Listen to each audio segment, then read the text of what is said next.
Ladies and gentlemen, I want to take some time now and introduce our special guest speaker. In the last century, the Liberal Party of Canada took on the mantle of Canada's natural governing party, a bold claim but warranted, based partly on the lock they held on their power, partly on the pragmatism and political savvy of their leadership.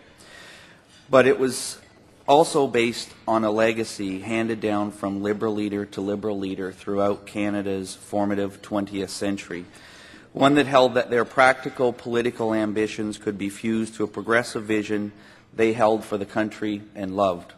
It was an ideal that inspired Wilfrid Laurier to proclaim that the 20th century belonged to Canada. The Liberal Party ideal was that of Canada both economically successfully and socially just. Times change. Our 21st century presents new challenges for the world, for Canada, and for the Liberal Party. But a characteristic of the Liberal Party has always been one of reinvention when faced with setbacks. It's a party that builds on what it knows is of value in its inheritance and then confronts new challenges head-on. Our honoured guest is the latest torchbearer of the Liberal Party legacy, and he knows full well that he stands on the shoulders of many giants. 20 years ago, StÉPhane Dion built his party leadership campaign. 2 years ago, I'm sorry. Dated you already. 2 years ago, StÉPhane Dion built his party leadership campaign on the Liberal transition for success, economic prosperity, and social justice. But the key to his exciting 2006 convention floor victory was the addition of a third vital component in what he termed a three-pillar approach to public policy, environmental sustainability. Few would argue that the most urgent issue facing our society and our government, indeed humanity as a whole, is the climate crisis. It may be very well an election-defining issue. Mr. Dion has indicated that he believes that it is time for public debate on many elements of climate change, a true public debate, one that he believes would see Canada as a richer, fairer, greener place for us all to call home. Indeed, StÉPhane Dion has been talking about his Liberal vision of richer, fairer, greener Canada for some time. He does it in the great tradition of his party because he believes it is the right approach at the right time. And as history has proved for the Liberals, doing what is right can also mean political success. Ladies and gentlemen, please join me in welcoming to our podium today the very special guest speaker, Leader of the Liberal Party of Canada, StÉPhane Dion.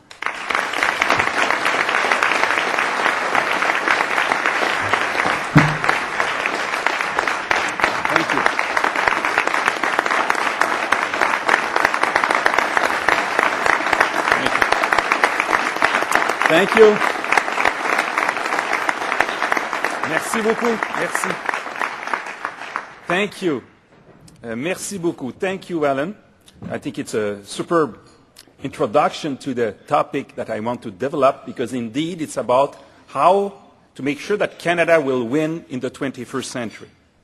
Distingués invités, chers collègues d'hier, d'aujourd'hui et de demain, Mesdames et Messieurs, I want to thank the Canadian Club for giving me the opportunity to speak to people here in Toronto who are concerned about the environment, especially climate change. People who are worried about the slowdown of Canada's economy and higher energy costs. And people who see that too many Canadians, too many families are left behind. Canadians need a government that will address all these concerns. Canadians worry about their standard of living, want to help not only themselves, but their neighbors, and want to protect the planet for their children. Well, I have good news. The good news is that we Liberals have a vision that addresses all these concerns. A vision for a richer, fairer, greener Canada. A vision that will bring together the economy, the environment, and social justice. The Harper government believes you have to choose between a strong economy and a clean environment. They say you cannot have both. And they don't have a plan to fight poverty. They do not even mention the issue. Well, if Prime Minister Harper needs a lesson on how to pronounce the expression fight against poverty, I will gladly volunteer to teach him how to say it in both official languages.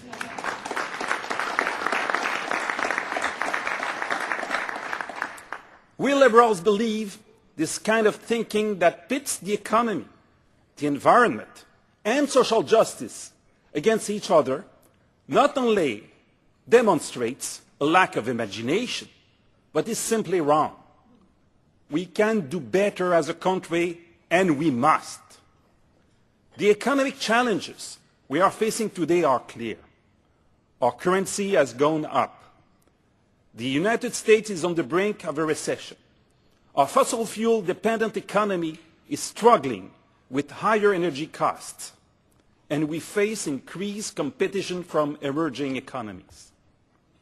To overcome these challenges, we need to think more creatively, work more cooperatively, and be ready to unleash all of our talents to ensure our economic prospects remain bright. These are not simply the challenges of today. These challenges will continue through the 21st century. We can adopt the conservative approach of ignoring the problem and hoping it goes away. Or we can make bold but necessary choices that will allow us to turn these challenges into opportunities. That's why we must create competitive advantages by lowering taxes on things we want more of: income, innovation, savings, and investment. And we must shift those taxes towards the things we want less of: pollution, greenhouse gas emissions, smog, and waste. And in doing so, we also will be able to help the middle class and lift many Canadians out of poverty so they can offer all their talents and skills to the nation. We are a nation of 33 million people, facing giants like United States, Europe, Japan, China, India. To win in the global economy, we need to bring down the barriers to inclusion and allow every Canadian to contribute to the success of the nation. Nous devons donner à notre pays un nouvel avantage concurrentiel. Pour ce faire, nous devons baisser les impôts sur ce que nous voulons renforcer: le revenu, l'innovation, l'épargne, l'investissement.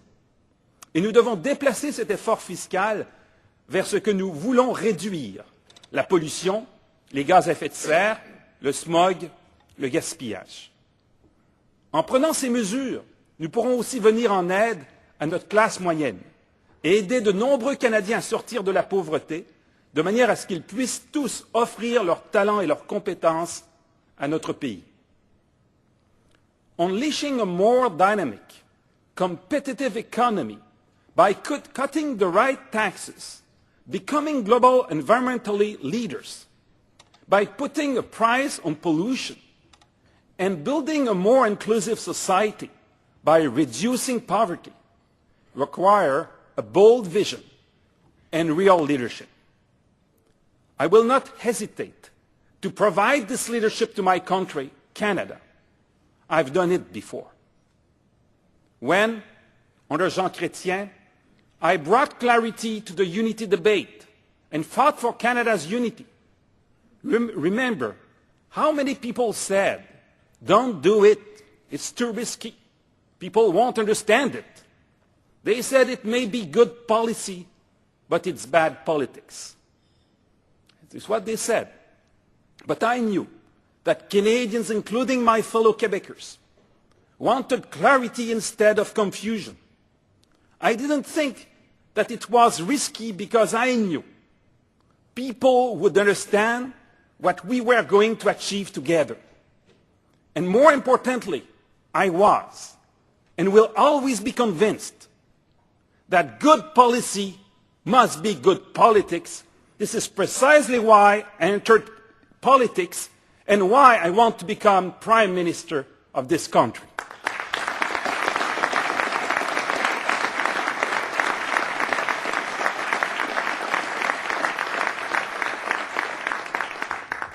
I entered politics to help Canada stay united. And now I want to become Prime Minister to make that united Canada richer, fairer and greener. And my approach will remain the same. Make good policies, good politics. Canadians deserve no less than that. Je suis entré en politique pour aider le Canada à rester uni. Et aujourd'hui, je veux être Premier ministre pour aider ce Canada uni à devenir plus prospère, plus juste et plus vert. Ma démarche n'a pas changé et elle ne changera pas. Une bonne politique publique, ça doit faire une politique gagnante. Les Canadiens ne méritent pas moins. C'est ce qu'ils veulent, c'est ce qu'il faut leur offrir. When it comes to clarity, what can be clearer? We need to make polluters pay and put every single penny back in the hands of Canadians through the right tax cuts.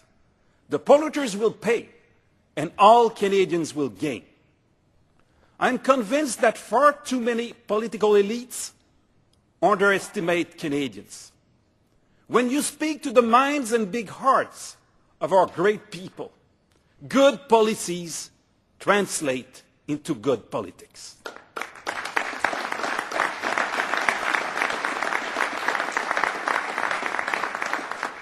In fact, time and time again, Canadians have been ahead of their politicians in knowing what needs to be done to move this country forward.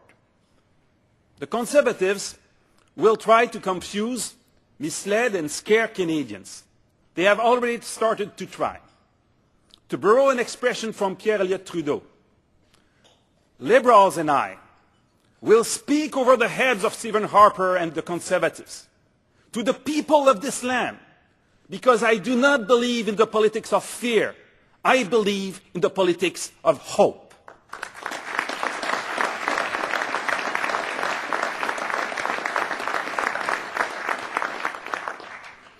In the coming weeks and months, we Liberals will release our plan on a green shift for the Canadian economy. We will set the agenda for an honest national debate on how to reconcile the economy and the environment so that no Canadian is left behind. I hope the Conservatives join us in this debate in an honest way. They avoid it at their own peril. Canadians are ready for this debate. They want solutions. They are tired of excuses. Je suis sûr que beaucoup trop de membres des hautes sphères politiques sous-estiment les Canadiens. Lorsqu'on s'adresse à l'esprit et au grand cœur de nos remarquables citoyens, les bonnes orientations, les bonnes politiques publiques sont reconnues comme des politiques gagnantes. Dans les semaines et les mois qui viennent, nous les libéraux allons dévoiler notre plan pour relancer l'économie sur une voie plus verte. Nous allons lancer un véritable débat national sur ce qu'il faut faire pour réconcilier l'économie et l'environnement et faire en sorte qu'aucun Canadien ne soit laissé pour compte. I am convinced that Canadians are ready for a tax system that makes it easier to create jobs, not more difficult. A tax system that encourages innovation instead of stifling it. A tax system that discourages pollution instead of rewarding it. It's what I believe. As I said, the time has come for Canadians to pay less tax on good things, such as work, savings and investment. The time has come to put a price on waste and pollution. The time has come to do what is right, not what is easy.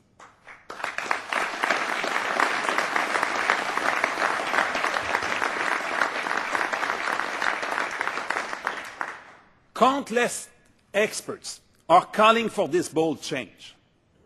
In February, David Suzuki said this: British Columbia now, I'm proud to say, is leading the way in North America with a really groundbreaking carbon-neutral, revenue-neutral carbon tax. And I think that this is something that we've got to see now sweep across the country. This is David Suzuki.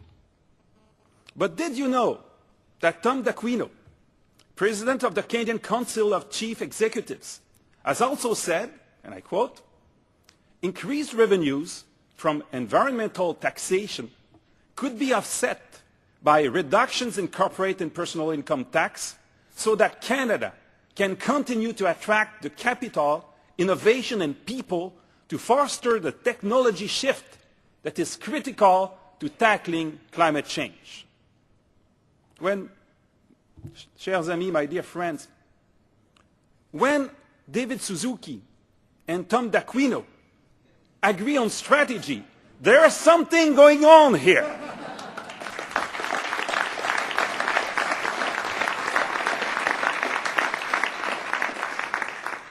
Yesterday, a poll showed that many Canadians are worried that we will pass on to the next generation a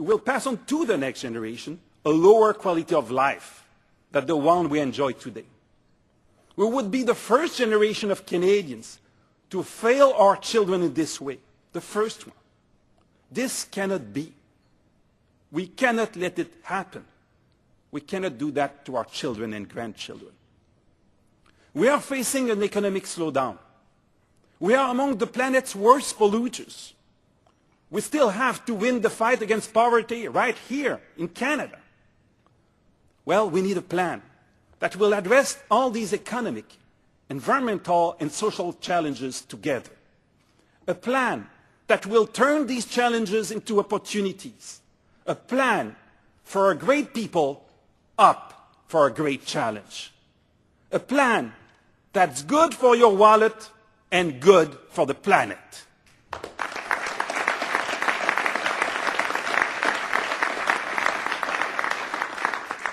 You see, it's more than just a debate about tax cuts, or about putting a price on carbon, or about fighting poverty. It's a debate about the future of our country. What we need to do to win in this global economy and to lead in the 21st century, where the main challenge will be nothing less than reconciling people with the planet. We need to be brave, not blind, when facing up the challenges of our century. Premier Charest, Premier Campbell have demonstrated that they are serious about fighting climate change by putting a price on carbon. And here in Ontario, Premier McGuinty and his government are working to build a sustainable future by bringing together economic growth, environmental sustainability, and social justice through initiatives like the Next Generation of Jobs Fund. The McGuinty government understands you cannot choose between these three goals, economy, social, environment. You cannot choose between them without jeopardizing all of them. They understand that this is what we need to do to support our industry and our workers, including our manufacturing sector. They are providing solid leadership today for a better Ontario and a better Canada tomorrow. I know that Ontarians are supportive of Finance Minister Dwight Duncan and Premier McGuinty's cooperative forward-looking approach to Ontario's economy. I know they wish Jim Flaherty would adopt a similar approach and work with the province instead of making a difficult situation worse by deliberately antagonizing the McGuinty government. In challenging times, Canadians expect their government to put partisanship aside and work together. Canadians expect each level of government, but especially the federal government, to provide leadership and do what it can to help, not foster divisions and create more problems, to help. Et ce leadership, je veux l'offrir, nous libéraux, voulons l'offrir au Québec, ma province, ici même en Ontario, et à tout le Canada, pour que chacun d'entre nous, pour nos enfants et pour les générations à venir, nous puissions réussir tous ensemble. I want to provide this leadership.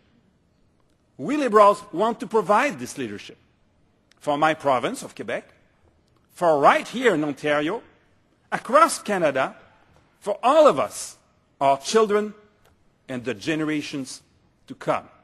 Merci. Thank you very much.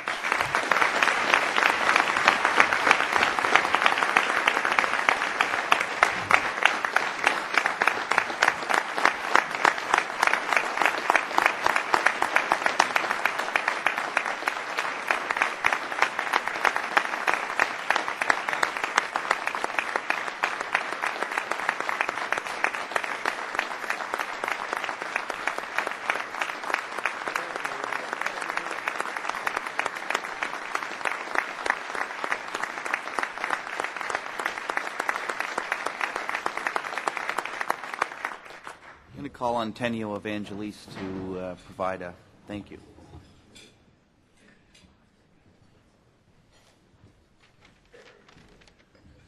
Thanks, Alan, and thanks to everyone here for coming out today. And a special thank you to the Honourable StÉPhane Dion for sharing your vision on how Canada can build a bridge to the future. For me, it's a pleasure to share the stage with you and an honour. As one who was part of the Chrétien government in the post-referendum era, I want to take this opportunity to publicly say thank you to Mr. Dion for your tireless work on the National Unity File, for your unwavering support of federalism in Quebec and in the rest of Canada, and for your important role in giving us the Clarity Act. You selflessly took on this daunting challenge, often a thankless one, armed with reason and passion and under constant personal attack, because you believed in a united Canada from coast to coast to coast. For this, we are eternally grateful.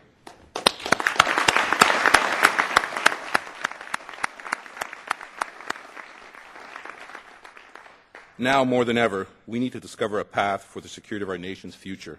This is a duty we owe to the planet and to our children who will inherit it. We need to dare to imagine new solutions to the global climate crisis and work together to build them. To do that, we need to make bold choices and be fair to all. And as StÉPhane Dion has said, what is fair may also be in our economic interest. A vital part of the Liberal Party's success has historically been rooted in the vision of its leaders. A vision of economic prosperity, social justice, and forward thinking. A bright, progressive ideal of Canada's potential inspired the great nation builders of this country. Thank you, Mr. Dion, for your inspiring words and for carrying this proud legacy forward into the future.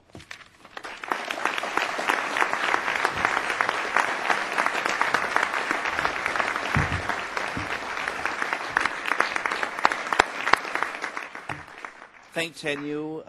That concludes our lunch. I'll give Gerard one more plug with his little card there. Have a great afternoon. Enjoy the sunshine.